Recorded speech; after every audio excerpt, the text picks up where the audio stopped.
Hi Chaitanya గారు. Hello madam. Chaitanya గారు, constipation ఉంటే మనిషి హెల్త్కి ఎలాంటి ఎఫెక్ట్ పడుతుంది? ఒక్కరోజు ఎవరైనా నిద్రపోలేదు అనుకోండి, నెక్స్ట్ డే వాళ్ళకు ఆటోమేటిక్ ఐదర్ మలబద్ధకం అన్నా వస్తుంది, కొద్దిగా మైల్డ్గా అన్నా, లేదంటే స్టూల్ డిస్టర్బ్ వస్తుంది. లూజ్ మోషన్ లాగా కూడా రావచ్చు, హార్డ్ స్టూల్ లాగా కూడా రావచ్చు.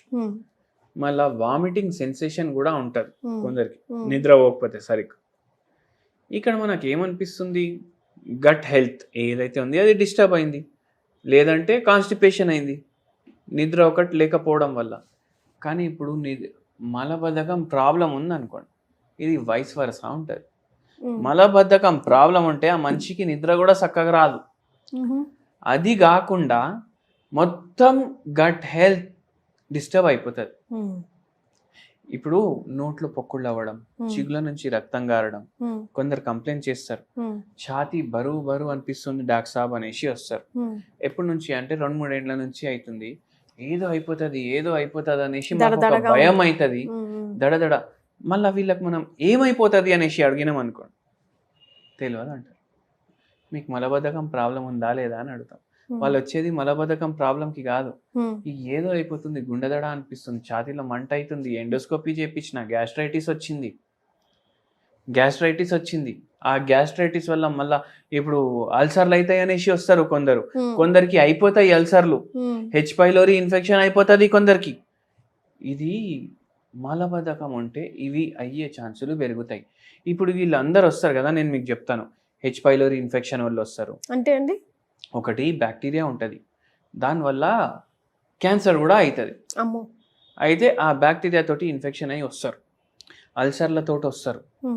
మళ్ళీ దాని తర్వాత పైల్స్లు, ఫిషర్లు, ఫిష్యులాలు, ఈ ప్రాబ్లంలతోటి వస్తారు.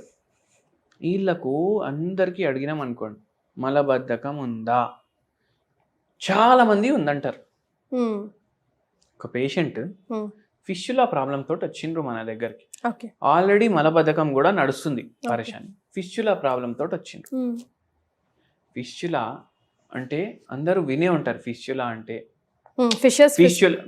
ఫిష్యులా పైల్స్ అక్కడే అవుతాయి అనేసి మనకు లోకలైజ్ గా యానస్ రీజన్ దగ్గర అవుతాయి.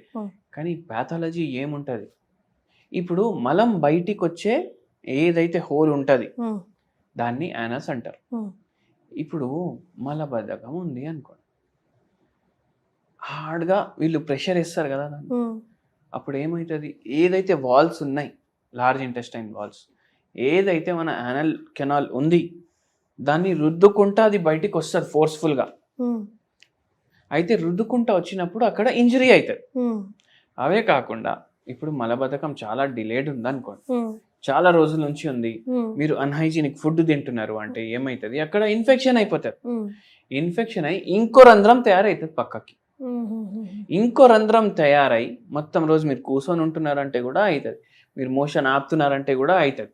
మీరు సొంతంగా ఆపుతారు. ఇప్పుడు కొందరు బయట నేను ఓను బై హైజీన్ ఉండదు, నాకు నా సింహాసనమే కావాలనేసి అంటారు కొందరు. అయితే అట్లా వాళ్ళకు కూడా అవుతుంది. మళ్ళీ ఆ రంధ్రం అయిపోయింది, ఇన్ఫెక్షన్ అయిపోయిందంట. ఇట్లా ఇప్పుడు వచ్చిర్రు కదా ఈ పేషెంట్కి, ఇంతకు ముందు కూడా 2 సార్లు అయింది. 2 సార్లు ఆపరేషన్ చేయించుకున్నారు. 2 సార్లు ఆపరేషన్ చేయించుకున్నాక మళ్ళా వస్తే ఇప్పుడు మన దగ్గర వచ్చింది. వస్తే ఇప్పుడు ఏమవుతుంది అంటే, మనం ఈ పేషెంట్కి మందులు ఇచ్చినాము, పేషెంట్కి అడిగినాం ఏముంది సమస్య, మీకు మలబద్ధకం కూడా ఉంది, ఛాతీలో మంట ఉంది, అంటే మొత్తం గట్ హెల్త్ డిస్టర్బ్డ్ ఉంది ఈ పేషెంట్ది. మొత్తం గట్ హెల్త్ డిస్టర్బ్డ్ ఉన్న తర్వాత ఇట్లా అవుతుంది. అయితే ఈ పేషెంట్కి మనం హోమియోపతి మందులు ఇచ్చినాము. పేషెంట్కి నాన్ వెజ్ తినుడు ఎక్కువ ఇష్టం అంట, నాన్ వెజ్ తోటి కూడా మలబద్ధకం అవుతుంది. మనకు చెప్పిండ్రు అనమాట, సార్ రోజుకి ఒక పూట కావాలి కంపల్సరీ, తొందర పోతా కానీ తినుకుంటా పోతా, సరే ఏమైనా ఎడిషన్ చేయమంటే చేస్తారా అనేసి అడిగి, చేస్తా సార్ చెప్పండి అనేసి. అయితే మనం చెప్పినాం, ఒక పూట మీరు సల్లచారు తినండి. సల్లచారు చేసుకుంటాం కదా, బగారా వేసుకొని చేసుకుంటాం కదా, మీరు ఇంకో పని ఏం చేయాలంటే ఆ బగారా వేసుకున్నప్పుడు దాంట్లో మంచిగా ఆకుకూరలు వేసుకోవాలి, ఆకుకూరలు వేసుకొని సల్లచారు చేసుకోవాలి. పెరుగు ఆకుకూరల combination yes, will it work అండి? ఎందుకు వర్క్ చేయదు? పెరుగు ప్రోబయాటిక్, ఆకుకూరలు ప్రీబయాటిక్. ప్రీబయాటిక్ ప్రోబయాటిక్ రెండు పోవాలి కదా బాడీలో. రెండు పోతే మంచిగా అనిపిస్తుంది పేషెంట్కి. అండ్ ఇట్లా డైలీ ఒక పూట చేయండి, జర గట్టిగానే చేయండి. And night time preferable. ఇంత రైస్ వేసుకొని ఆకుకూరలు మంచిగా వేసుకొని పెరుగు దాంట్లో చల్లచారుకి సరిపోయేటట్టు వేసుకొని బగారా దాంట్లో చేసుకొని అది కలుపుకొని తినండి. ఏమవుతుంది అంటే మనకు కాన్స్టిపేషన్లో రిలీఫ్ ఉంటుంది, మలబద్ధకంలో, ఫిస్చులాలో రిలీఫ్ ఉంటుంది, స్టూల్ ఈజీగా పాస్ అవుతుంది, సెల్యులోస్ ఉంటుంది, ఫైబర్ ఉంటుంది, ఈజీగా మొత్తం మలాన్ని బయటికి తోస్తుంది. అట్లా చేయడం వల్ల ఇది హెల్ప్ఫుల్ ఉంటుంది. మళ్ళా పెరుగు కూడా ఉంది దాంట్లో, ప్రోబయాటిక్. అది ప్రోబయాటిక్ అంటే గుడ్ బ్యాక్టీరియా అవుతుంది, గుడ్ ఫుడ్ పోతుంది. అట్లా చేసుకుంటుంటే మంచిగా ఉంటుంది. మళ్ళా మీకు నాన్ వెజ్ తక్కువ చేస్తే ఏంటంటే హాయిగా పోతారు మీరు పైకి పోయినప్పుడు, ఏం ప్రాబ్లం లేకుండా. ఎందుకంటే ఈయన చేసుకునేది చేపలు పులుసు ఇంట్లో వితౌట్ ఆయిల్ కాదు, full oil, full masala, fried, deep fried chicken కావాలి. ఇటువంటివి కావాలంటే unhealthy, unhygienic, fast food, junk food కావాలి. సో అది ప్రాబ్లం. మళ్ళా ఆల్కహాల్ కూడా తగ్గించమని చెప్పినాం. ఆల్కహాల్ కన్జంప్షన్ కూడా ఎక్కువ ఉండే పేషెంట్కి. సార్ మీకోసం తగ్గిస్తాను అనేసి అన్నారు నాకు. అయితే సరే నా కోసమే తగ్గించండి అనేసి అన్నాము. మందులు స్టార్ట్ చేసినాము, మలబద్ధకం తగ్గింది, పైల్స్ ఈ రోజు వరకు రిపీట్ కాలేదు. ఇప్పుడు మనం ట్రీట్మెంట్ ఆపి కూడా 11-12 years అవుతుంది.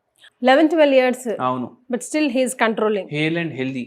ఆయన మన ట్రీట్మెంట్ స్టార్ట్ చేసినాక ఆల్కహాలే మానేసిండ్రు ఆటోమేటిక్. ఎందుకంటే హోమియోపతి మందుల్లో ఇప్పుడు మనిషికి మందులు ఇస్తాం కదా, మనిషి బాడీలో ఏమైనా తప్పు అవుతుంది అంటే ఒక్కొక్కసారి చెప్పకుండా కూడా మందు సెట్ చేసేస్తుంది. సో ఆ బ్యూటీ ఉంటుంది హోమియోపతి మెడిసిన్ కి. రైట్. సో ఫైనల్ గా he is happy chap now.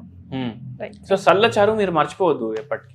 yes, daily food లో అట్లీస్ట్ నైట్ టైం ప్రిఫర్ చేయమని, ఆకుకూరలతో పాటు. ఆకుకూరలతో. yes, thank you so much అండి. థ్యాంక్ యూ అండి.